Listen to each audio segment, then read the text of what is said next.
और ऑस्ट्रेलिया, कितने gold reserves है अभी तेरे पास? 80 टन के गोल्ड रिजर्व्स है मेरे पास। तेरे पास कितने हैं? 80? मेरे पास 130 टन से। तो तू क्या इतना उड़ रहा है? सिंगापुर के पास पता है कितने हैं? 154 टन, और वो तो तेरे से कितना छोटा है।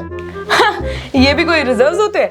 तू है कौन? मैं वो हूँ जिसके पास 175 टन ऑफ गोल्ड रिजर्व्स है। 175? लेकिन तू कौन सी कंट्री है? अरे मैं कंट्री नहीं, कंपनी हूँ। वो जो गोल्ड लोन देता है, मुथूट फाइनेंस।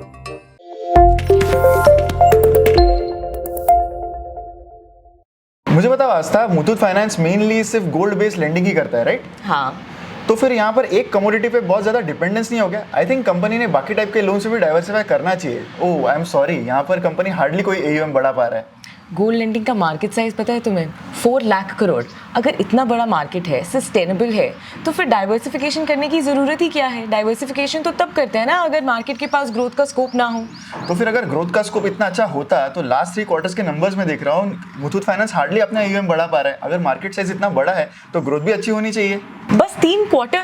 मंदार, मैं किसी स्टॉक में 3 साल से कम इन्वेस्टेड नहीं रहती और तुम 3 क्वार्टर की बात कर रहे हो। तुमने बिगर पिक्चर देखा है? FY18 में जहाँ पे इनका गोल्ड लोन पोर्टफोलियो था, दैट वाज 27,000 करोड़, एंड 4 सालों में यानी कि FY22 में it has double two 57,000 crore.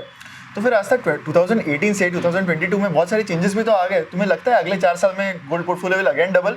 ऐसे स्पेकुलेशंस मैं नहीं करती। I still believe that company fundamentally बहुत अच्छी है and it makes absolute sense to me to stay invested. FY18 से गोल्ड के प्राइसेस ऑलमोस्ट डबल हो गए। तो मतलब जब भी गोल्ड के प्राइसेस बढ़े हैं तो कंपनी का एयूएम बढ़ा है। आई थिंक जब कंपनी की एयूएम का ग्रोथ गोल्ड की वैल्यू पर इतना डिपेंडेंट है तो मैं डायरेक्ट गोल्ड में क्यों ना इन्वेस्ट कर लूं? मंदार, तुम तो ऐसे कह रहे हो कि अगर गोल्ड में इन्वेस्ट करने से कंपनी की लोन बुक भी बढ़ जाती है। अरे लोन बुक गोल्ड की वैल्यू से थोड़ा ना बढ़ती है, उसके लिए तो लेंडिंग करनी पड़ती है ना। एंड मुथूट उस काम में बहुत अच्छे से परफॉर्म कर रहा है। I agree with the fact कि कंपनी कंटिन्यूअसली हर क्वार्टर में ग्रोथ नहीं दे सकती, पर क्या तुमने कभी जानने की कोशिश की है कि what is the reason that company is not able to grow since last 3 quarters? हाँ, आई मीन बिकॉज कंपटीशन बहुत बढ़ता हुआ दिख रहा है in gold lending business. But Mandar, competition increase होना तो बहुत ही आम बात है ना किसी भी सेक्टर में। बट इस इंडस्ट्री का सबसे बड़ा प्लेयर तो अभी भी मुथूट ही है ना। तो कंपटीशन तुम्हें एक टेम्पररी फिनोमेना लगता है? मुझे तो लग रहा है कि ये बस स्टार्ट है जहां पर मुथूट को बहुत एग्रेसिव कंपटीशन फेस करना पड़ेगा। मुझे नहीं लगता कि लॉन्ग टर्म में मुथूट को इस कंपटीशन से कोई प्रॉब्लम फेस करनी पड़ेगी।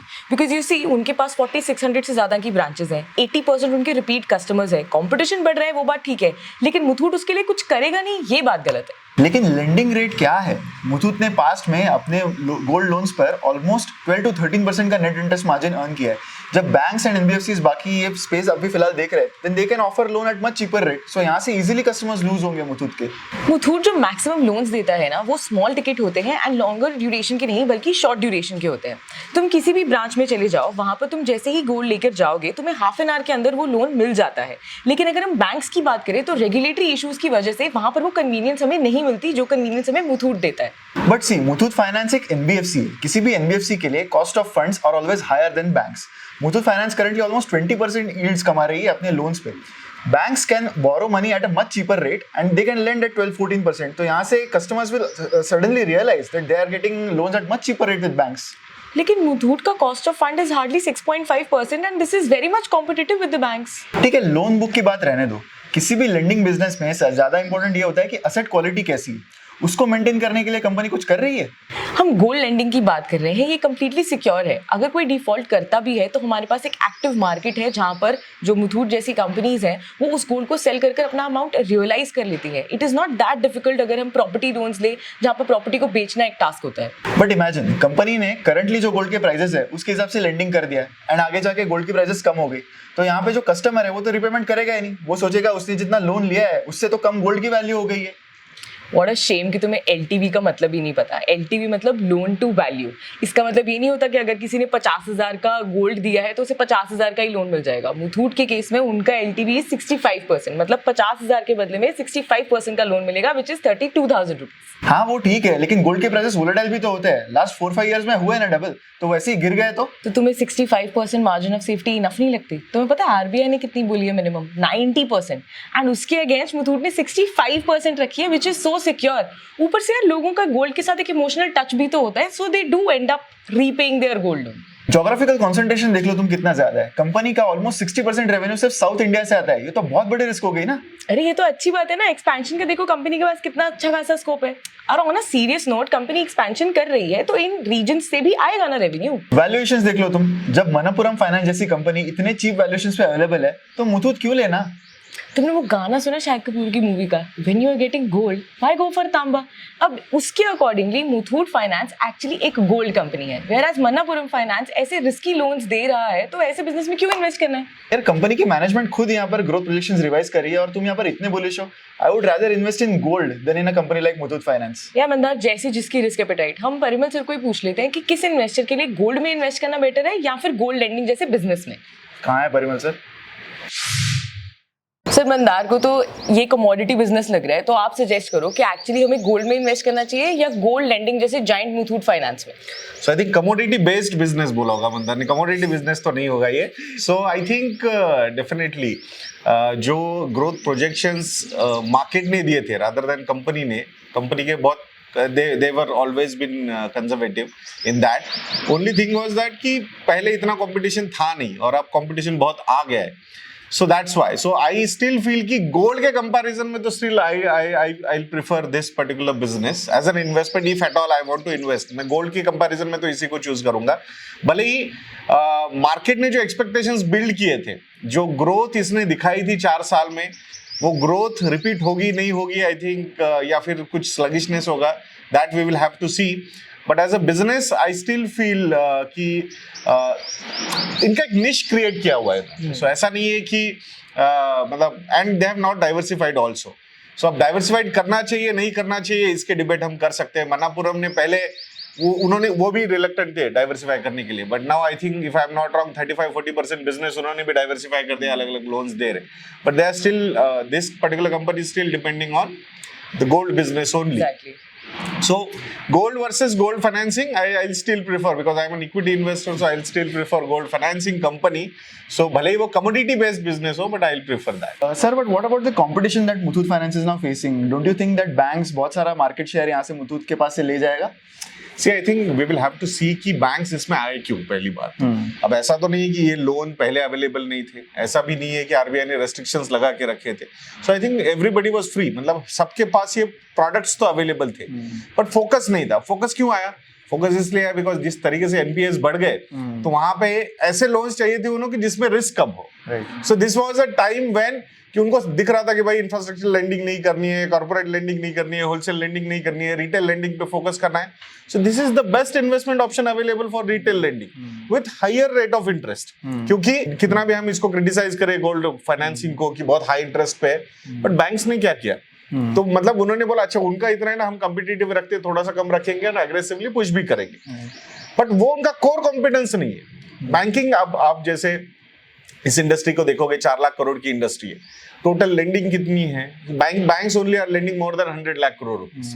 और ये हम क्या बोल रहे हैं कि हमारा डेट टू जीडीपी, पर्सनल या फिर इंडिविजुअल लोन्स का अगर एंगल भी देखते हैं तो वो भी एक to GDP ratio, loan to GDP ratio, we are saying that कि next 10 years time it will double. मतलब नेचुरल ग्रोथ रहेगी, वो तो मतलब जीडीपी ग्रोथ के कंपैरिजन में बोल रहा हूं, मतलब जीडीपी की ग्रोथ रहेगी, मतलब nominal GDP will grow by 12%। उसके ऊपर वी आर सेइंग दैट कि there will be an additional growth for lending. So अगर ये सारी चीजें देखोगे तो वो लेंडिंग का बिजनेस इतना बड़ा है कि उसमें अगर हम इसको इस पर्टिकुलर लोन बुक की बात करते हैं तो ये बहुत छोटा है। तो ये मुझे ऐसा लगता है कि ये जो प्यार जागा है इनका गोल्ड लेंडिंग के लिए, ये कितना रहेगा वो देखने जैसा होगा। प्लस साइज बहुत छोटी है सबकी, बहुत ज्यादा कंपटीशन हो जाए, बोलेगे यार इतना कहाँ ये कर रहे हो तुम। मतलब आर वी सेइंग दैट कि नहीं banks will set up gold lending अलग से उनका बिजनेस वर्टिकल सेट करेंगे क्या? हाँ, अगर वैसा सेट करेंगे तो I think there is a trouble for Muthoot finance. But अगर हम बोल रहे हैं कि सारे बैंक्स को बोला कि भाई हाँ तुम लेंडिंग करता है, गोल्ड लोन भी दे देना, तो फिर वहां पे इफ यू आर सेइंग कि everybody will start doing that, no. हाँ, ये पीरियड ऐसा था कि जिसमें बहुत ज्यादा डर गए थे बैंक्स, तो वहां पे सेफ लेंडिंग चाहिए थी उनको। अब इसमें एनपीए तो होते नहीं, गोल्ड लेंडिंग करोगे अब तो एनपीए होने के चांसेस नहीं होते, मतलब they will be happily doing that, अच्छा एनपीए हो गया चलो बेच दो gold. So I think from that point of view I still feel कि कंपटीशन कितना रहेगा ये देखने जैसा होगा। So let's see, let's wait for some more time.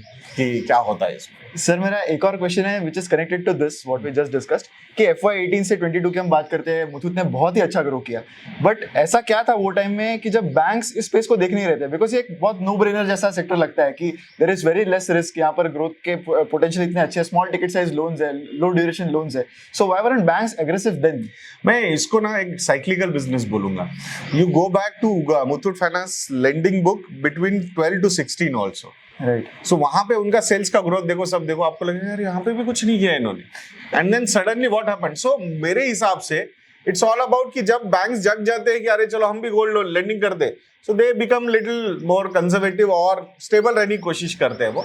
And once banks को एक बार दूसरे पैर मिल जाएंगे, दूसरे तरीके से लेंडिंग बढ़ा सकेंगे, तो I think that point of time, so I will still say that कि इन बिटवीन जब इन्होंने बहुत ज्यादा ग्रोथ दी थी, so at that point of time price to earnings ratios market ने बहुत ज्यादा बढ़ा दिए थे, but if these companies are available at historical और average P ratios पे, अगर हमें median P ratios पे मिलेंगे 3, 5, 7, 10 साल के, so I think then they will look more attractive compared to जो हाई लेवल पे इन बिटवीन जिनकी ग्रोथ दिखी थी।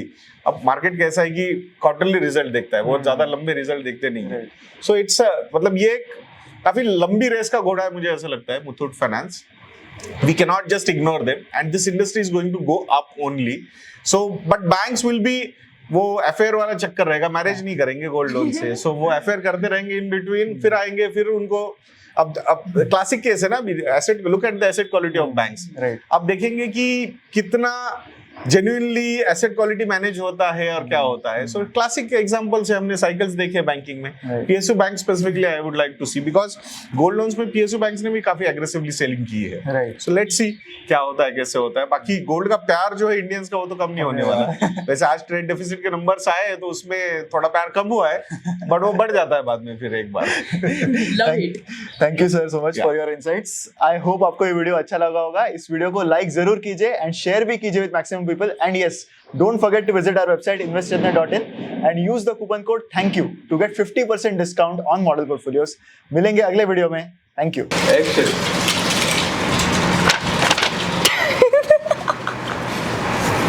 तो मतलब जब भी गोल्ड के AUM बढ़े हैं, उसी वजह से गोल्ड का AUM कैसे बढ़ सकता है? गाना सुना शाहिद कपूर की मूवी का, when you are getting gold, why go for तांबा? रिस्की लोन्स में एंटर कर, रिस्की लोन्स में एंटर कर रहा है, तो ऐसे बिजनेस में क्यों इन्वेस्ट करना है? ये भगवान मुझे याद रहे। देखो मैं लाल हो जाऊंगा ज्यादा। जो बात मैं बताता हूँ। नहीं तो अभी बता यार। नहीं मैं नहीं, ऐसे नहीं हो जाएगा, तू बोलना। मैं तो ये कंट्री भी नहीं हूँ करके वैसे। कोने में जाओ, बिल्कुल कोने में, और अनुष की तरफ बैठ जाऊं। ठीक है, बट इतना कट होकर आए थे, लग रहा है एक फ्लो में आओ। क्या पानी हूँ? कैसे बह के आऊं? बहुत फनी है। नहीं यार, क्या एक्सप्रेशन दे? दुखी। आज जब ये बोलेगी तब हम क्या देंगे? दुखी। लेकिन दुखी तो तब होंगे ना जब तुम बताएगी। तो मैं साथ ही में तो बोल दूंगी कि ये भी कोई रिजर्व्स होते हैं और तुम लोग उस टाइम पे कंफ्यूज दिखना, फिर मैं बोलूंगी मेरे पास 175 टन की गोल्ड रिजर्व है, फिर तुम दुखी दिखना। बहुत ज्यादा एक्टिंग करनी पड़ेगी यार, बाप रे।